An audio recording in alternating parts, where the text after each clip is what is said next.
ঠিক ভোটের আগে মুসলমানদের হয়ে কুমিরের কান্না। মুসলমানদের দরদ দেখান, মুসলমানদের কুমিরের কান্না কাঁদেন। 1,48,200 ওয়াকফ সম্পত্তি পশ্চিমবঙ্গে হিম্মত আছে তালিকা বার করার? ঠিক ভোটের আগে মুসলমানদের হয়ে কুমিরের কান্না মুখ্যমন্ত্রীর। ক্ষমতা থাকলে ওয়াকফ সম্পত্তির হিসাব দিন বিস্ফোরক অধীর চৌধুরী। মানে মুসলমানদের দরদ দেখান, মুসলমানদের কুমিরের কান্না কাঁদেন। 1,48,200 ওয়াকফ সম্পত্তি পশ্চিমবঙ্গে হিম্মত আছে তালিকা বার করার? হিম্মত আছে তালিকা বার করে তার মূল্য কত নির্ধারণ করার? হিম্মত আছে আপনার জমানায় কত ওয়াকফ সম্পত্তি বেহাত হয়েছে, দখল হয়েছে, তা মানুষের কাছে প্রকাশ করবার হিম্মত আছে বাংলার মুখ্যমন্ত্রী মমতা ব্যানার্জি? মুসলমান মানে আপনার কাছে ভোটের অস্ত্র। মুসলমানকে আপনি সম্মান দেননি, মর্যাদা দেননি, অধিকার দেননি। তাই ভাবতাই, তাই মুর্শিদাবাদে, তাই তাই এতে মানে জঙ্গিপুরে আমরা ইউনিভার্সিটি পাই না। আলিগড় মুসলিম ইউনিভার্সিটির ক্যাম্পাস আমি প্রণববাবুকে অনুরোধ করে নিয়ে এসেছিলাম, চালু করতে পেরেছেন না।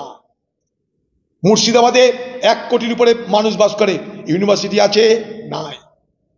ভাবতাই মানুষ জমি দিতে চাইছে কলেজ করার জন্য, দেননি। মাদ্রাসায় শিক্ষক নিয়োগ হয় না, নিয়োগের দুর্নীতি। 10,000 মাদ্রাসা করে বলেছেন, করেননি। এই মুর্শিদাবাদ থেকে কয়েক লক্ষ পরিযায়ী শ্রমিক তারা বাইরের রাজ্যে আছে। এখানে যদি কোনো ব্যবস্থা করতেন, একটা যদি শিল্প করে দিতেন, তাহলে তারা ঘর বাড়ি ছেড়ে বাইরের রাজ্যে পড়ে থাকতো না। তারা আরব দুনিয়া গিয়ে মৃত্যুর শিকার হতো না, জেলখানায় বন্দি থাকতে হতো না।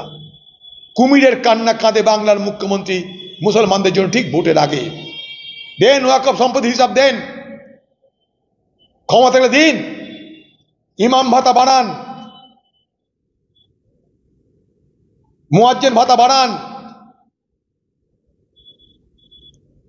লক্ষ্মীর ভান্ডারের 2,500 টাকা দিন। 1,200 টাকা দিয়ে একবার ভেবে দেখেছেন বাজার জিনিসপত্রের দাম আগুন? 1,200 টাকায় কি হয়? টাকা বাড়ান, তার জন্য আমরা আন্দোলনে নামছি। আমরা আন্দোলন করব। বেকার ভাতা চাই আমরা পশ্চিমবঙ্গে, শিল্প চাই আমরা পশ্চিমবঙ্গে। কোথায় কোথায় শিল্প, কোথায় শিক্ষা, কোথায় স্বাস্থ্য? খালি ভোট আসবে, বিভাজনের রাজনীতি শুরু হয়ে যাবে, আর মানুষকে বারবার ভোটের সময় বিভাজনের রাজনীতির শিকার হতে হয়। আরে অধীর চৌধুরী হারতে পারে, কোনো ব্যাপার না।